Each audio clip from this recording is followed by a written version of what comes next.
En medio del verano, esta cita obligada nos reúne a los pies de María Auxiliadora para celebrar a Jesús y esta fiesta de la Beata Laurita.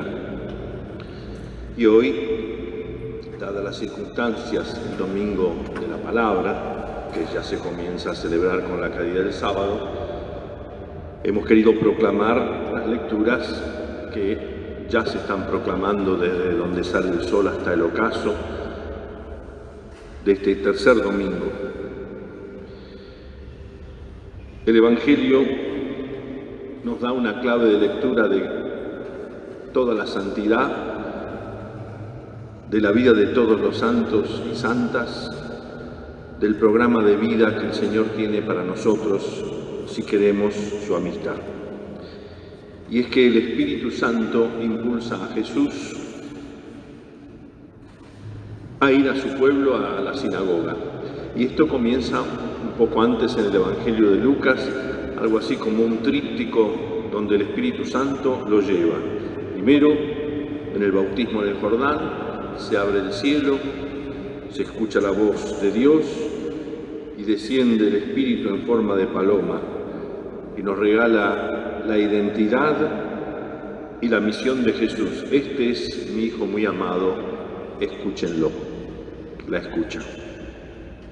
Luego dice el Evangelio de Lucas, el Espíritu Santo lo conduce a Jesús al desierto, así como el buen pastor conduce a las ovejas a las praderas cubiertas de verdor, a las aguas tranquilas, también se pasa a veces por cañadas oscuras. Nos muestra por dónde pasa el camino del Señor lleno de pruebas y obstáculos, como los de Laura, claro, y como los de los santos beatos que están siendo beatificados esta tarde allá en El Salvador.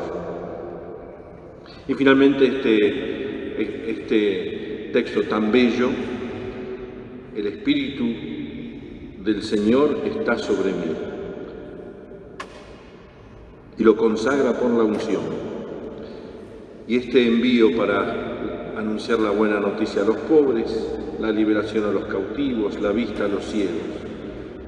Y esto que era tan esperado por el pueblo de Dios, sin embargo, causa al principio mucho entusiasmo, luego dudas, lo conocen a Jesús o creen conocerlo, es de este pueblo, y finalmente rechazo, escándalo. El Evangelio llega a decir que lo sacaron a los empujones con intención de matarlo.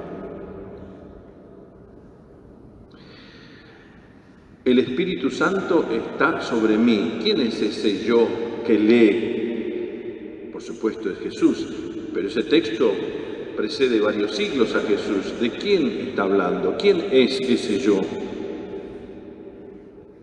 Porque cualquiera que lo leía antes, todo esto parecía una promesa, pero Jesús sentencia, esto se ha cumplido hoy.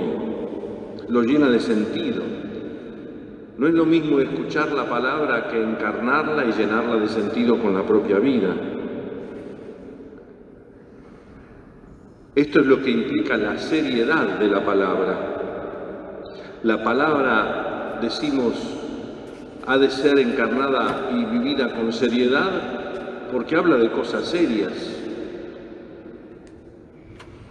Puede ser que la transformemos en una fotocopiadora de serie, pero no es la seriedad de algo de serie, sino la seriedad de encarnar esa palabra hoy. Ese yo que pronuncia esta palabra es aquel sobre el cual reposa el Espíritu del Señor. Y ese hoy nos ayuda a comprender el sentido de la palabra en cada tiempo de la historia.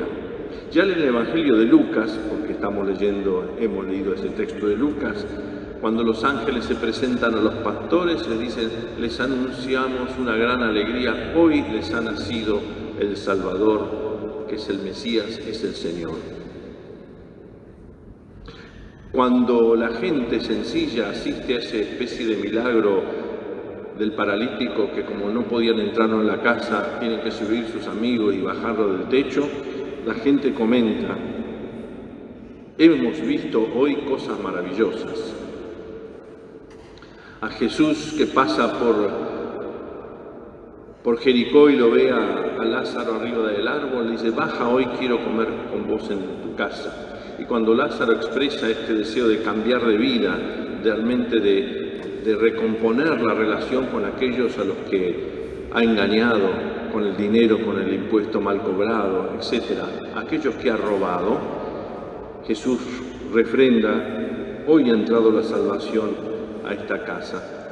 Y cuando el buen ladrón le dice: acuérdate de mí cuando estés en el paraíso, por citar algunos textos de Lucas, Jesús no le dice: bueno, lo vamos a ver, lo vamos a estudiar, vamos a hacer una reunión, presentar algunas fotos que acrediten tu pedido, sino: te aseguro que hoy estarás conmigo en el paraíso. En la vida de la beata Laurita sabemos cómo van a la sidera uno del otro el amor y el dolor. La historia de su padre muerto, perseguido, de su madre, de Manuel Mora, ustedes lo saben mejor que yo, esa rudeza, opresión, una verdadera esclavitud moral y material, la violencia contra la mujer, contra su madre y contra ella. Todo esto marca a fuego, pero no deja Laurita, por la rumia de la palabra y por la escucha, que el resentimiento, el rencor o la revancha aniden en su corazón, generando más violencia, sino que en lo oculto, como las cosas de Dios, llega a ofrecer la vida. Tan joven como era, ya tenía conciencia de lo que significaba ofrecer la vida, no para que me cures tal cosa, sino por su madre. La intercesión, la mediación, el ser puente.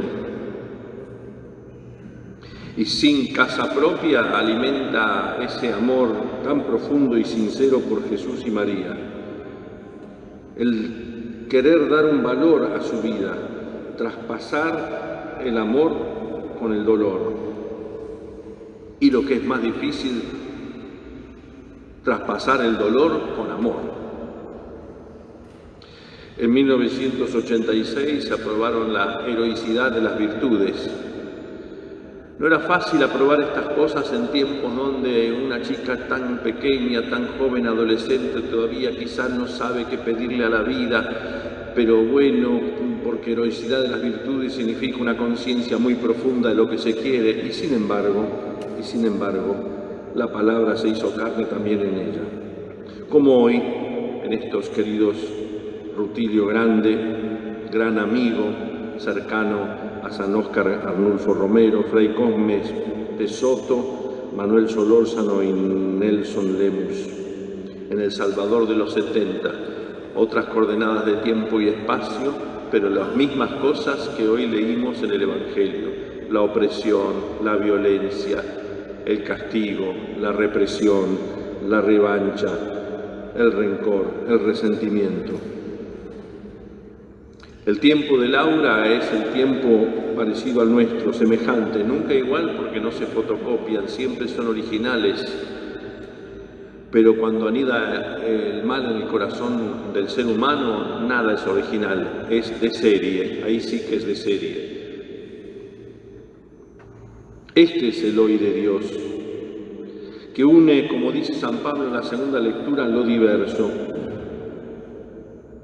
Y lo diverso forma en el Espíritu Santo un solo cuerpo, y en la Iglesia también un solo cuerpo místico. Hermanos, hermanas, hombres y mujeres de cada tiempo, de cada cultura, de cada nación, todos somos su pueblo y ovejas de su rebaño. Es importante descubrir en Laura y en nosotros ese múltiple significado de lo que significa la palabra en la revelación, que asume expresiones realmente diversas, y sin embargo de todas esas expresiones decimos: es la palabra de Dios. La primera es que la palabra, la reconocemos en el Antiguo Testamento, es la voz de Dios. Dios alerta con su voz, que es creadora, que es formadora de historia, alerta de no y advierte de no hacerse efigies, imágenes, sino que el Señor habla con el rumor de su palabra. Y Dios dijo, y las cosas fueron creadas.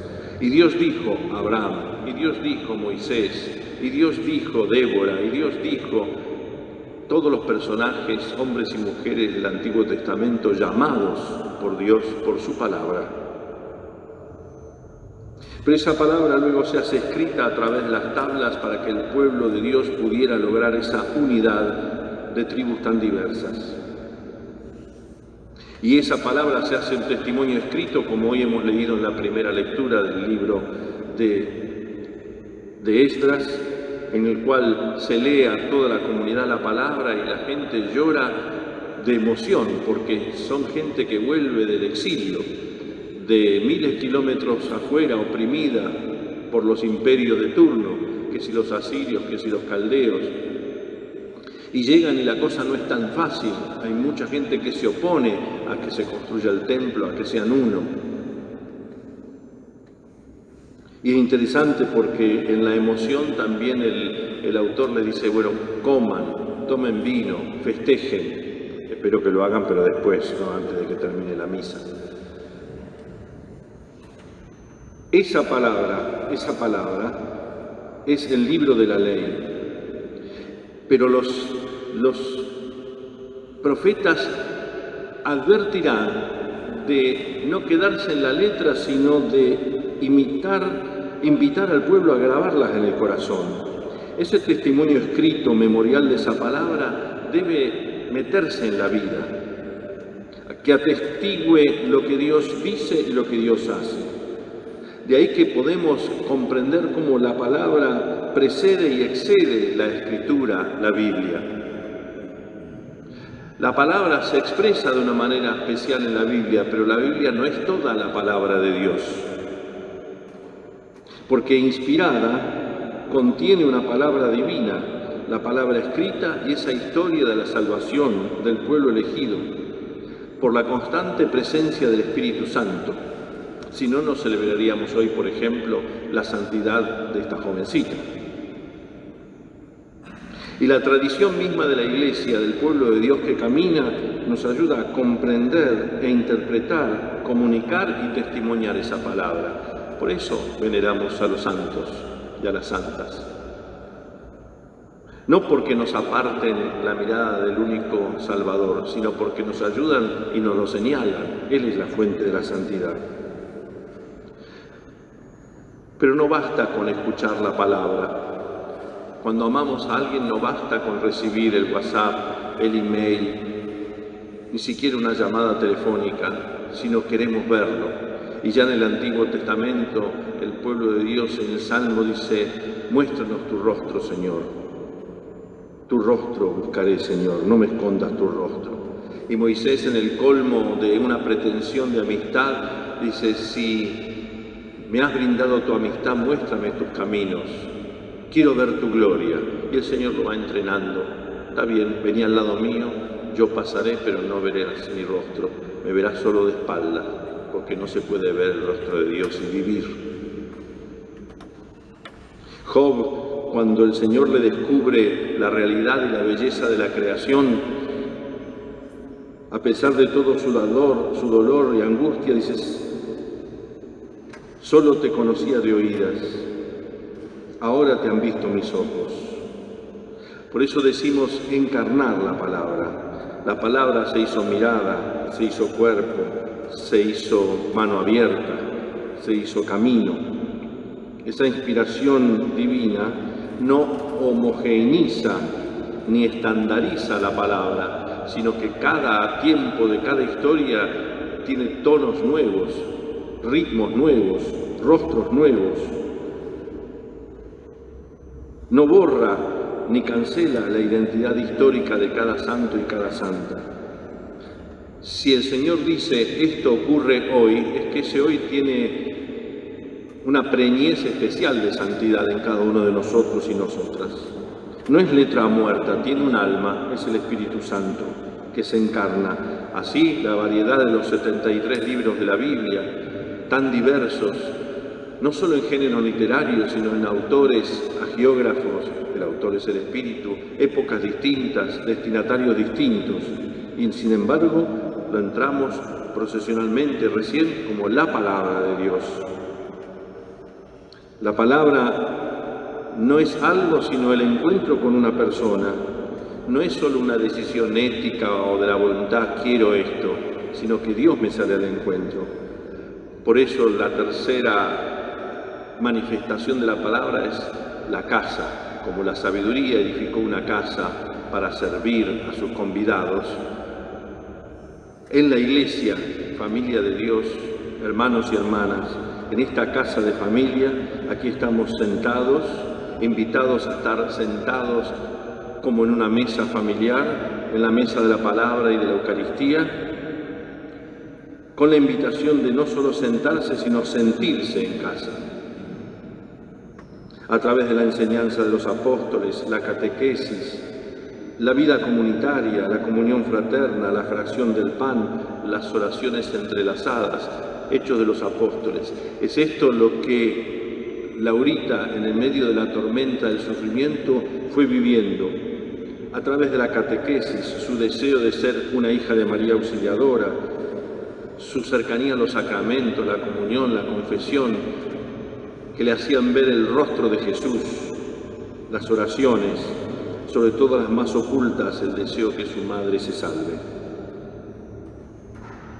Pero vivimos, y termino, tiempos difíciles, no para que sean fáciles rezamos, sino para que sean preñados de santidad. La palabra no está llamada ni creada para que quede en casa, para que lo compartamos los que tenemos, sino la palabra sale de su casa, del templo, y se encamina a los caminos del mundo. Hay hambre de oír la palabra. Pablo le dirá a Timoteo, yo estoy encadenado, pero la palabra no está encadenada. Y se transmite de generación en generación. Esto es lo que anuncia Jesús en Nazaret. Sí, el Evangelio es una invitación de Jesús, vengan a mí, y al mismo tiempo un vayan del Señor.